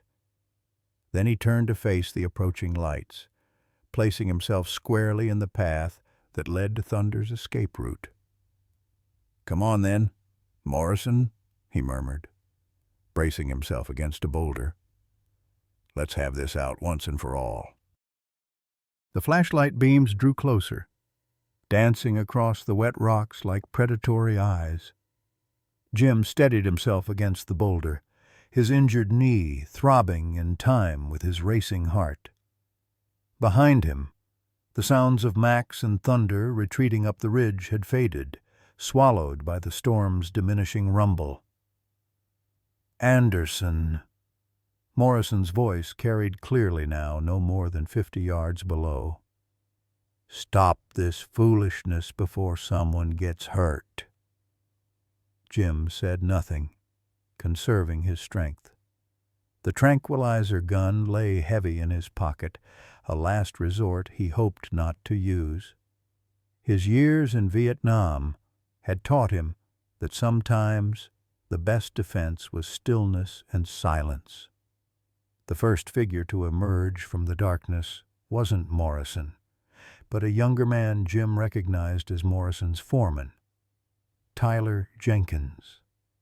The man carried a rifle cradled in his arms, its barrel gleaming wetly in the flashlight's beam. "Mr. Anderson," Tyler called, more respectful than his employer. "Sir, you shouldn't be up here in this weather. It's dangerous." "More dangerous for some than others," Jim replied, making no move to step aside. 2 more men appeared behind Tyler, both carrying rifles and wearing the grim expressions of men assigned an unpleasant task. Finally, Morrison himself emerged, dressed in an expensive rain jacket that seemed out of place on the rugged mountainside. "Where's the bull?" "Jim," Morrison demanded, dispensing with pleasantries. "Gone," Jim answered simply. "And you're trespassing on National Forest land with firearms after dark. Pretty sure that's illegal. Bobby Miller might have something to say about that." Morrison's face tightened. "This is an emergency situation. That animal is a threat to public safety." "Funny how he's only a threat when someone's trying to shoot him," Jim observed. "Been pretty peaceful otherwise these past few days." The men spread out slightly, forming a loose semicircle around Jim. None raised their rifles, but the implied threat hung in the air like the lingering scent of gunpowder from their earlier shots. "Jim," Morrison said, his voice taking on a forced reasonableness, "you're 78 years old with a bad knee, standing on a mountain in a thunderstorm. This isn't the hill to die on. Let us handle the bull." "Like you've been handling him for the past 15 years?" Jim asked, his voice hardening. "I've seen the scars. Frank, I know what you've been doing." Something shifted in Morrison's expression, a flicker of calculation replacing the false concern. "I don't know what you think you know. I know Thunder's reign was never just a breeding bull for you." Jim interrupted. "I know about the fighting rings over in Madison County. I know bulls don't get scars like that from normal ranch work." The younger men exchanged uncomfortable glances. Clearly, this conversation was veering into territory they hadn't anticipated. Morrison's face darkened. "You're an old man with an overactive imagination. That bull has been dangerous since the day I bought him from you. If he's scarred, it's from his own aggression." "We both know that's a lie," Jim said steadily. "And once Thunder is examined by a vet, everyone else will know it too." A tense silence followed, broken only by the distant rumble of thunder and the steady drip of rain from the surrounding rocks. Morrison studied Jim with the cold assessment of a man calculating risks and options. "Tyler," Morrison said finally, not taking his eyes from Jim. "Go around him. Find the bull." The young foreman hesitated. "Sir, I'm not sure." Do it, Morrison snapped. That's what I'm paying you for. Tyler looked uncertainly at Jim, then began to move laterally, seeking a path around the old man. Jim shifted painfully to intercept him, his walking stick planted firmly on the wet ground. Don't make this harder than it needs to be, Morrison warned. I could say the same to you, Jim replied. Turn around, go home. Let me bring Thunder in properly in the morning. No one needs to get hurt here. Morrison's patience visibly frayed. For God's sake, Jim, it's just a bull, a dangerous one at that. Why are you willing to risk your life for it? Because 15 years ago, I failed him, Jim said, his voice steady despite the pain radiating from his knee. Sold him without a second thought about what would happen to him. I'm not failing him again. This is ridiculous, Morrison muttered. He gestured to the other men. Go around him. All of you. Find that bull and put it down. The men began to spread out, seeking paths around Jim's position. He couldn't block them all, not with his injured knee and the treacherous terrain. A surge of desperation rose in his chest. Then, from somewhere above them on the ridge, came a sound that stopped everyone in their tracks, a deep, resonant bellow that echoed off the surrounding rocks. Thunder's voice, but not a sound of fear or aggression. It was almost a call. All eyes turned upward toward the source of the sound. In the beam of their flashlights, they saw Thunder standing on a rocky outcropping perhaps 50 yards above. The bull's massive silhouette was unmistakable against the night sky, his broken horn giving him a lopsided but still majestic appearance. There he is, one of the men said, raising his rifle. Wait, Tyler said, his voice hushed with confusion. What's that with him? As the flashlight beam steadied on Thunder, they revealed Max standing beside the bull, not cowering, not threatening, standing as a companion might, his scarred body pressed against Thunder's massive foreleg. Is that Anderson's dog? One of the men asked incredulously. No one answered immediately, all of them transfixed by the improbable tableau above them. Dog and bull, natural enemies, standing together like old friends reunited after a long separation. What the hell is going on here? Morrison muttered, his confidence visibly shaken. Jim felt a strange calm settle over him as he watched Max and Thunder. Something you wouldn't understand, frank, something about pain recognized and comfort offered. As they watched, Max moved slightly forward, placing himself between the men with rifles and Thunder. The German shepherd's stance was protective, his single eye reflecting the flashlight beams with an almost supernatural intensity. That dog's trying to protect the bull, Tyler said, lowering his rifle slightly. I've never seen anything like it. Morrison recovered his composure quickly. It's just an animal acting on instinct. Doesn't change what needs to happen here. Take the shot. Tyler. The young foreman hesitated, his rifle barrel dipping further. Sir, I don't think.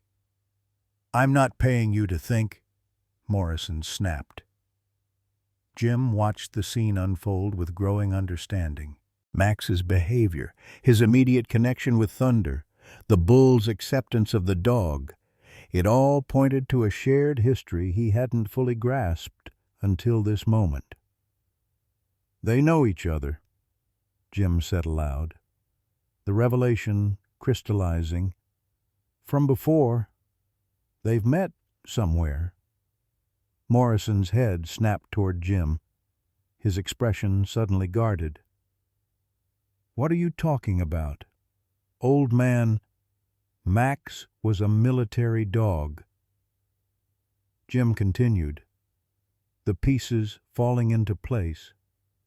Highly trained, but someone cut his vocal cords, left him for dead on the roadside. Who does that to a valuable animal unless they're trying to silence it? Morrison's face hardened. You're talking nonsense. Am I? Jim took a painful step forward, emboldened by the truth he now saw clearly. Guard dogs are trained to alert, to bark when they see something wrong, unless someone doesn't want them raising the alarm. The younger men were watching this exchange with growing unease, their flashlight beams wavering between Jim and the animals above them. Max was your guard dog, wasn't he, Frank? Jim pressed. Guarding your illegal operation. But he didn't just guard, he saw what was happening to those animals. Started trying to interfere, maybe even comfort them between fights. Morrison's silence was confirmation enough. So you cut his vocal cords? Jim continued, his voice thick with disgust. Made sure he couldn't alert anyone to what was happening, and when that wasn't enough, when he still tried to protect the animals, you dumped him to die. You can't prove any of that, Morrison said, but his voice had lost its commanding edge. Maybe not in court, Jim acknowledged, but I don't need to. Those two up there, he gestured toward Max and Thunder, they're all the proof anyone here needs to see, as if understanding they were being discussed. Max shifted position slightly, pressing closer to Thunder's massive form. The bull lowered his head protectively near the dog, creating an image so powerful and unexpected that even Morrison's men seemed moved by it. Your dog's got a death wish, Morrison said flatly. That bull will gore it the moment it feels threatened. That bull has had a dozen chances to hurt Max over the past few days, Jim replied. Instead, they recognize each other, comfort each other. Two survivors of your cruelty finding common ground. A tense silence fell over the group. The rain had tapered to a light drizzle, and the storm's fury had moved eastward, leaving behind an almost preternatural quiet, broken only by the occasional drip of water from the surrounding rocks. Then disaster struck with the suddenness of the lightning that had earlier split the sky. A section of the rain-saturated ridge above them gave way with a sickening rumble. Not a major landslide, but enough to send Thunder and Max scrambling as the ground beneath them partially collapsed. Jim watched in horror as both animals disappeared from view behind a curtain of falling earth and small rocks. Max! The cry tore from Jim's throat as he lurched forward, his injured knee forgotten in the surge of fear. Morrison's men scattered, seeking cover from the minor avalanche. Tyler, the young foreman, instinctively moved to help Jim, grabbing his arm as the old man nearly fell in his desperate rush toward where the animals had been. Easy, Mr. Anderson, Tyler cautioned. That whole section might still be unstable. Jim shook him off, driven by a fear that transcended physical pain. Max is up there, and Thunder. The sound that cut through the night then wasn't the rumble of falling earth, but a pained bellow. Thunder's voice, tinged with distress rather than aggression. It came from below where they had last seen the animals, somewhere in the darkness beyond the flashlight beams. Down there, Jim gasped, pointing. They must have slid down into that gully. Tyler hesitated only briefly before turning to the other men. Bring those lights over here, we need to see what's happened. Even Morrison approached cautiously, his face unreadable in the shifting shadows. The combined beams of their flashlights revealed a shallow ravine about 30 feet below their position. At its bottom, partially obscured by fallen debris, lay Thunder's massive form. The bull was on his side, one leg bent at an unnatural angle. Even from this distance, Jim could see he was breathing heavily, each exhale creating small clouds in the cool night air. But what tore at Jim's heart was the sight of Max, muddy and battered but conscious, standing protectively beside the injured bull's head.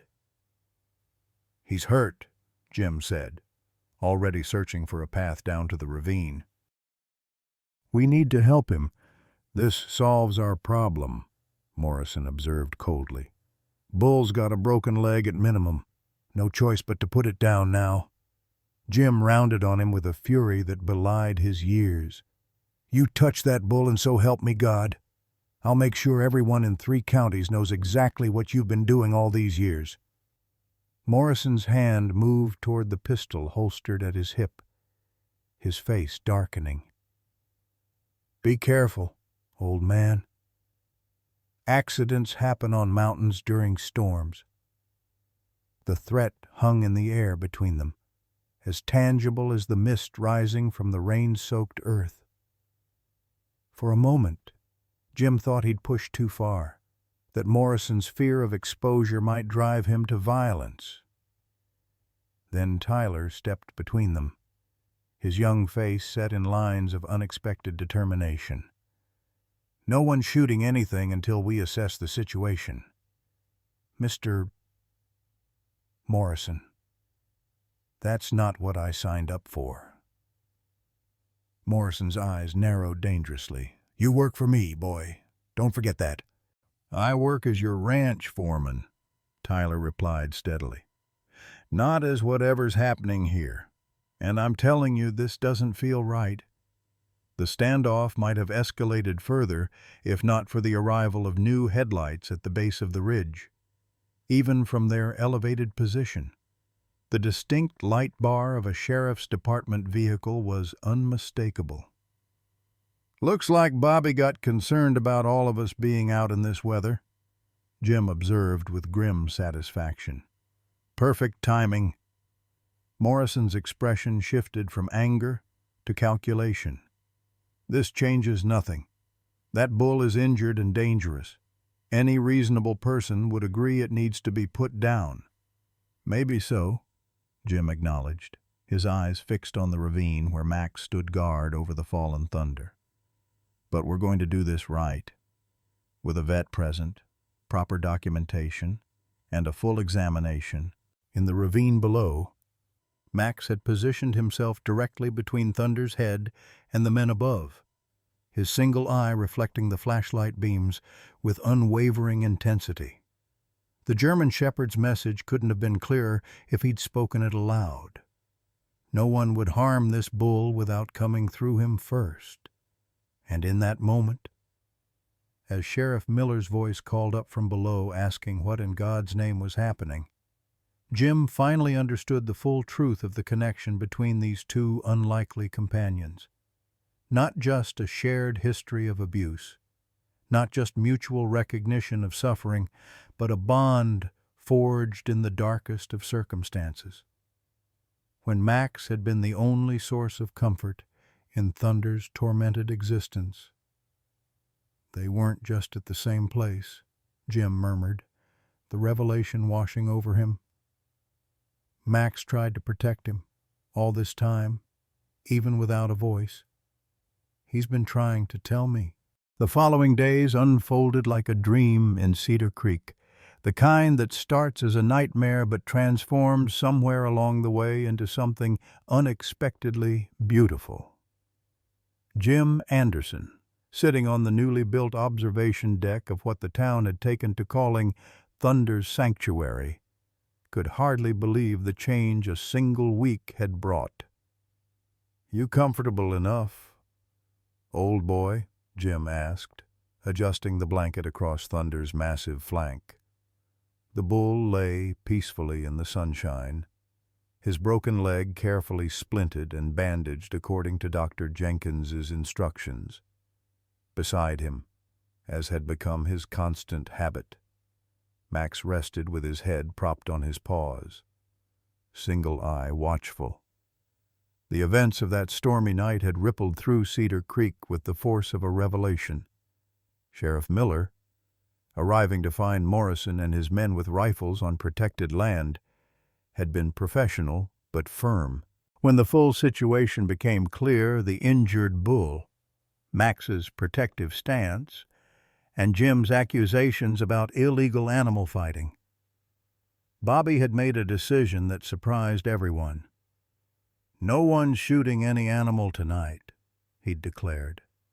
Holstering the tranquilizer gun Dr. Jenkins had insisted he bring, "We're going to get veterinary care up here, proper documentation, and then we'll decide what happens next."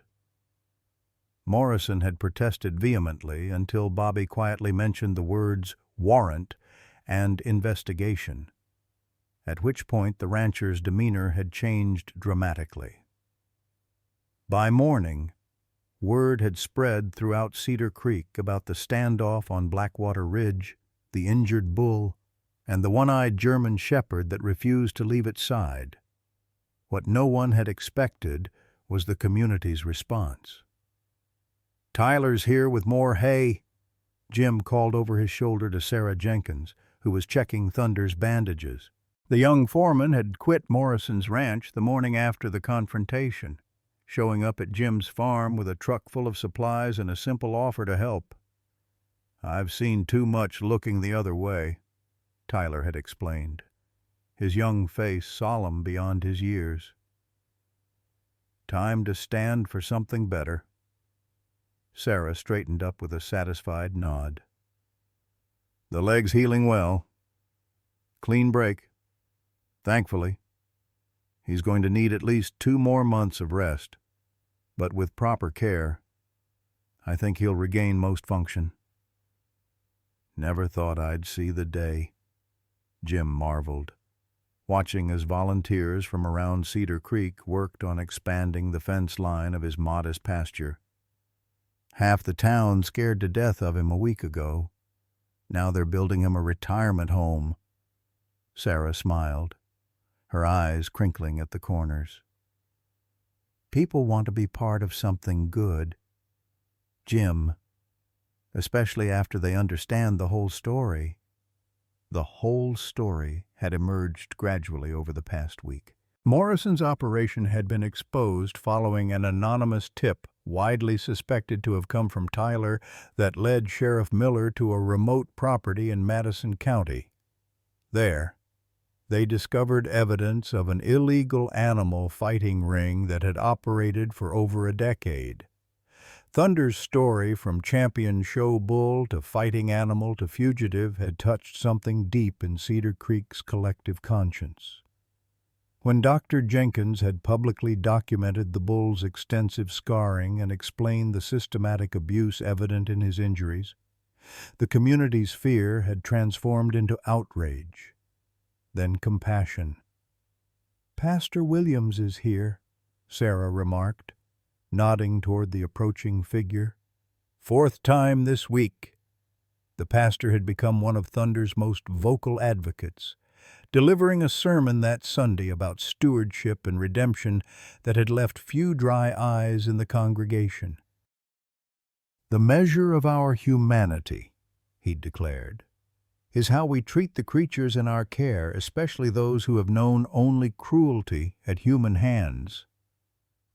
"Thomas," Jim greeted him with a handshake. "Come to check on our patient." "Among other things," the pastor replied, settling carefully beside Jim on the observation deck. "The church committee approved the funding this morning. We'll cover all of Thunder's medical expenses and help with the sanctuary expansion." Jim swallowed hard against the sudden tightness in his throat. "That's mighty generous. Thomas, it's the least we can do," Pastor Williams said simply. "This isn't just about one bull anymore, Jim. It's about who we want to be as a community." That sentiment had echoed throughout Cedar Creek in surprising ways. School groups had requested visits to learn about Thunder's story. Donations had poured in from neighboring towns. Even Margaret Thompson, who had initially been Morrison's strongest ally, had visited yesterday.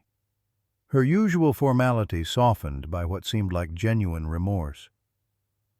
"I was wrong," she'd admitted to Jim. "I saw only the danger, not the cause of it. Sometimes it takes a dog and a bull to remind us of our better natures." Max, as if sensing he was being discussed, rose and stretched before trotting over to Jim for an ear scratch. The German shepherd's devotion to Thunder had become something of a legend in Cedar Creek, the silent guardian who had recognized suffering in another and responded with unwavering loyalty. "You know," Jim said, watching as Max returned to his position beside Thunder. "My daddy used to say that animals remember both kindness and cruelty longer than people expect. Guess he was right about that." Pastor Williams nodded thoughtfully. "There's wisdom there. Thunder remembers both the good years with you and the difficult years that followed. Max remembers both his training to protect and the punishment he received for following that training too faithfully." "And yet neither of them gave up," Jim observed, his weathered hand resting gently on Thunder's massive shoulder. "That's the part that humbles me." As the afternoon sun began its descent toward the western mountains, casting long shadows across the newly christened sanctuary, Jim felt a sense of peace that had eluded him for decades. The burdens of old choices, of actions taken and not taken, seemed lighter somehow. Morrison faced multiple charges related to animal cruelty and illegal gambling operations. His empire was crumbling, but Jim took no pleasure in the man's downfall, only relief that the suffering he had caused was finally ended. "You know what's remarkable to me," Sarah said, gathering her medical supplies as she prepared to leave. "How quickly Thunder's demeanor changed once he was safe. A week ago, everyone in town thought he was a monster." "He was never the monster," Jim replied quietly. "Just hurt and frightened for so long, he forgot how to be anything else."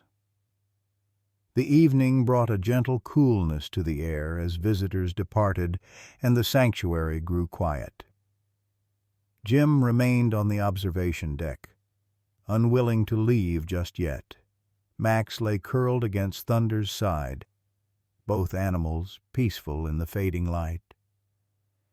"My daddy also used to say that the longest road home is the one that leads through your own mistakes," Jim said to them, though he knew only Max could truly hear him.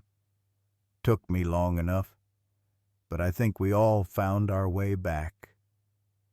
Thunder's breathing had deepened into sleep, his massive side rising and falling in a rhythm that spoke of trust and security. Max's single eye remained half open, ever vigilant but no longer fearful.